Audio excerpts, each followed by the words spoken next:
Avant la pub, je voulais aussi parler, je vous l'avais promis, de cette menace qui angoisse beaucoup de passagers, la menace des chefs de bord de la SNCF qui ont quand même déposé un préavis de grève pour tout l'été. Alors, c'est à l'état de menace. Je crois qu'on a un auditeur qui voudrait réagir. Bonjour. Bonjour, monsieur. Alain. Bonjour, Alain. Oui, bonjour. Bonjour, vous nous appelez d'où ? Saint-Nazaire.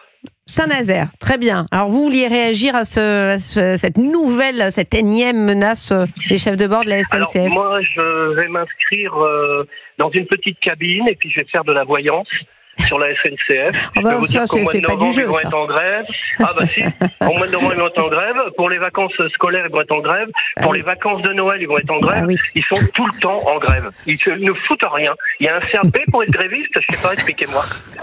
Bon, Il est en forme. On va vous faire des copains à la SNCF. Non, mais trêve de plaisanterie. Alors bon, là, c'est à l'état de menace. En cause, je crois que c'est le système de planning qui trouve un petit peu trop souple. Ouais. Alors c'était le même problème en mai. Je croyais que ça s'était arrangé. Bon. Ouais. Non, mais c'est vrai que c'est agaçant. On va pas. Ah non, mais on va ça pas agace, se cacher. ça agace. Non, mais attendez, ça agace. On est une France où on est en train de dire il faut qu'on trouve des solutions pour travailler, pour mettre de l'argent dans les caisses.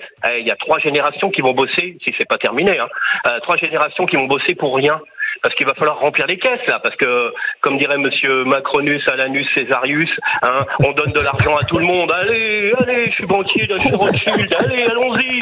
Ben moi, je bosse, moi, madame, je bosse 12 heures tous les jours. Je suis traiteur. Tous les jours, Et vous ne pouvez pas faire grève. Ah bah, vous avez déjà vu un cuisinier, un boulanger, un maçon descendre dans la rue, vous ? Ah non, alors ceux qui font ça, c'est les nantis, c'est les aviateurs, là, ceux qui s'occupent contrôleurs du ciel. Ils étaient 272, c'était pas la majorité, mais c'est vrai qu'ils ont un pouvoir de nuisance. Oui, ils ont emmerdé un peu le monde. Et puis ils ont surtout, les compagnies ont perdu beaucoup d'argent. Non, moi j'en ai marre. Je vais vous dire, mettez-moi un an président de la République. Une petite année, une toute petite année. Une petite Je crains que vous fassiez le ménage. Un dictateur. Ah, il y aura un gros ménage. Merci Alain, en tout cas c'était votre coup de gueule. Merci d'avoir été avec nous sur Europe 1. Merci.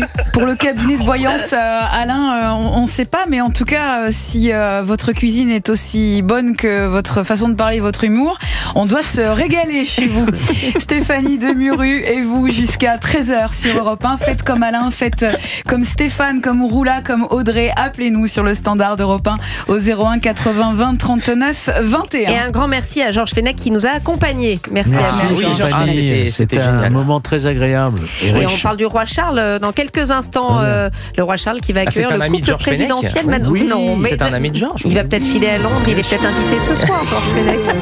Je vous quitte pour y aller. Oui, on va recevoir Bertrand Descartes.